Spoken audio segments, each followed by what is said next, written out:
and talking music, and in particular, music as a form of worship. Joining me on the program, so much more than a music mentor, Grant Norsworthy. Grant, kia ora, thank you for your time today. Kia ora, Andrew. Great to be had on the show. Thanks a lot. Now, a significant career in music in different parts of the world and different bands and configurations, but now your thing is to be more than a music mentor. Now, we're talking about music as worship today. First up, more than music mentor. This is your business. This is your ministry. Why haven't you got the word worship in there? Is it because it doesn't start with M? Good point. Yeah, well, as I hope you're alluding to, I provide training for the heart and the art of worshiping musicians. And I'm just being really careful with how I use the word worship, to be honest, Andrew, because I've actually found that different people who are all followers of Jesus and part of the Christian church, passionate worshipers, they use that word very, very differently from one another a lot of the time, it seems to me anyway. So I'm trying to bring clarity to that.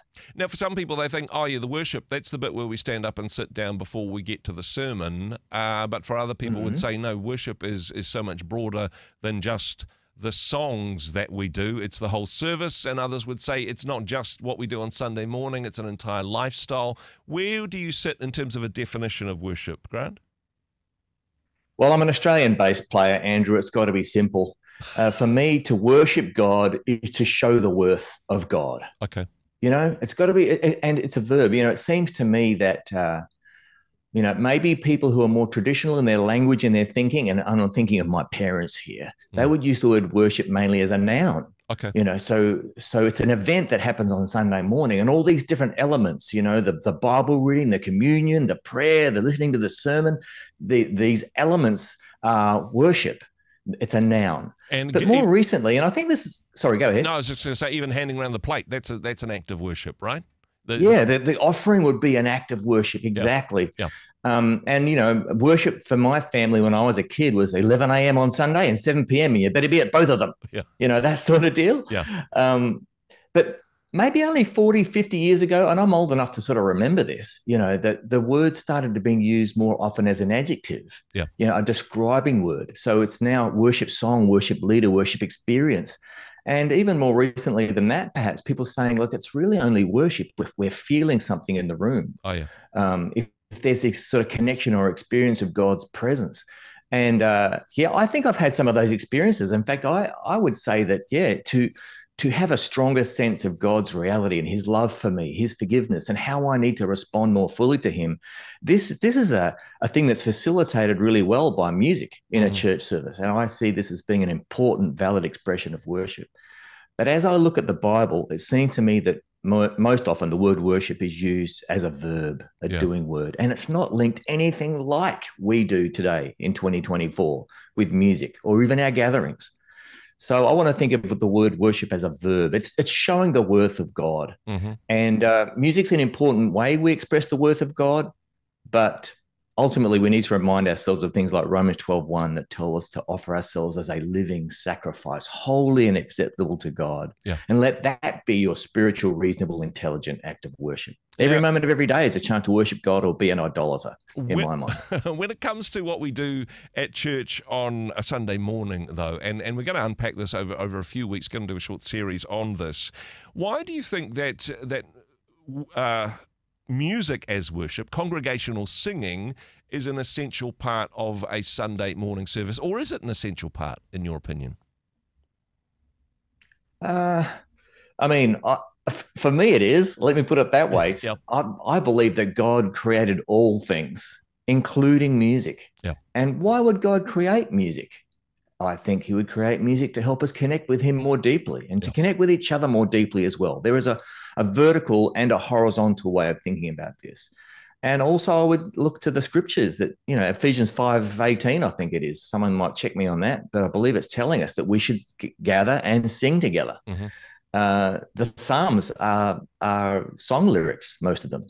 I would say this is a hugely important thing that we can do as one of the ways we worship God. But I'm realizing that the way I keep my marriage vow is also a way to worship God. Yeah, And the way I certainly. raise my children is a way to worship God. And how I spend my money or don't spend my money, how I care for the environment, Yeah. I think is a chance to worship God, or perhaps not. When it comes to congregational singing, and perhaps as an important focus, who's it for? When we gather together and sing songs of praise and worship to God, is it for God's benefit or for our own, do you think? Oh, it's a both and for me. Mm-hmm. And like if you link the word worship too closely to the music, we start getting into hot water here. Like I think the overuse and even misuse of the word worship is not only a cause of problems within the Christian church, but actually also a symptom of those problems. Yeah. So to me, the worship of God is only for God. Yeah. Right? It's only for Him. However, as we sing together as one of the ways we show the worth or worship God, there are benefits for us. Yeah. There absolutely is. In fact, I love to encourage my 3 sons to give gifts at Christmas and birthdays, not just within our immediate family, but a bit beyond that as well. Yeah. And the gift itself that they give is not for my son at all. Yeah. But there are benefits for him. He's learning gratitude. He's learning generosity. He's learning all sorts of wonderful things. So as we worship God through songs, there definitely are benefits for us humans. But the worship of God is 100% only for God in my mind. And hey, good to get that in context, but also recognize it draws us closer to God. It draws us closer to each other as a congregation, literally singing off the same song sheet. Oh, absolutely. And, there's this beautiful thing about music. You can hear a sermon, you can read the Bible, you can read a book by a dead guy like C.S. Lewis or Dietrich Bonhoeffer or whatever, and that can be transformative. But I believe that music has a special ability to transform information about God into intimacy with God. And ultimately, that's what we're after, this deeper, more authentic, sincere relationship with God.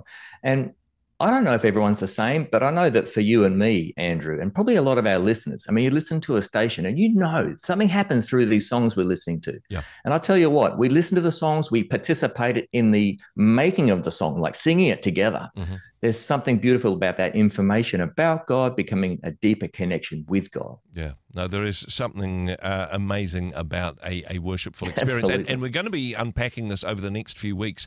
But I know also there may be people listening at the moment saying, hey, it's all right, for these larger churches that have got some talented musicians there. But hey, in our congregation, where do we even start with this? And this is what you do. This is your ministry, is helping congregations connect with each other and connect to God through worship music. If people wanted to find out more about that and perhaps connect with you about how to help them in that space, what's the best way of doing that, Grant? Yeah, well, as you've said, what I do is called More Than Music Mentor, and there's a website, morethanmusicmentor.com. It's a bit of a mouthful, bit of alliteration there, but morethanmusicmentor.com. And if you contact me through that website or I'm on Facebook, I'll be happy to help. Absolutely. The whole idea is to help any church congregation, no matter what size, no matter what denomination, flavor, style, musical preference, use music more effectively. Yeah. That's what I've been studying for most of my life. That's what I'm passionate about. But I found that we can't afford to have things like, I went to a little church in the country last week and the worship was terrible. No, you don't know how good the worship was. Yep. You know whether the band was any good. You know whether people sang or not. Yeah. You can't see their hearts. Yeah. And I'm here to help every church congregation, no matter what their size, flavor, style, denomination, use music more effectively. Because I think it's one of the main things that is an indicator of a healthy church. Yeah. I'm not saying you need a killer cover band. You don't necessarily need in-ear monitors and backing tracks and to sound as good as Bethel or Elevation or Phil Wickham or whatever. Yeah. You don't have to sound like that, but get your congregation singing, and I can help with that. No, hey, very good indeed. Morethanmusicmentor.com. Appreciate what you do, and thanks for sharing some of that with us today. Kia ora, thanks for your time. Thank you. Hey, thanks very much for joining us in the Rhema studio. Thanks very much for watching the interview. It's kind of nice to have an audience, actually. And if you did like what you watched, then do give us a like, do give us the thumbs up. And if you'd like to see more interviews like that one, or perhaps even better, subscribe and those interviews will come straight to you. Don't forget to turn on your notifications, and we'll see you in the next one. Cheers.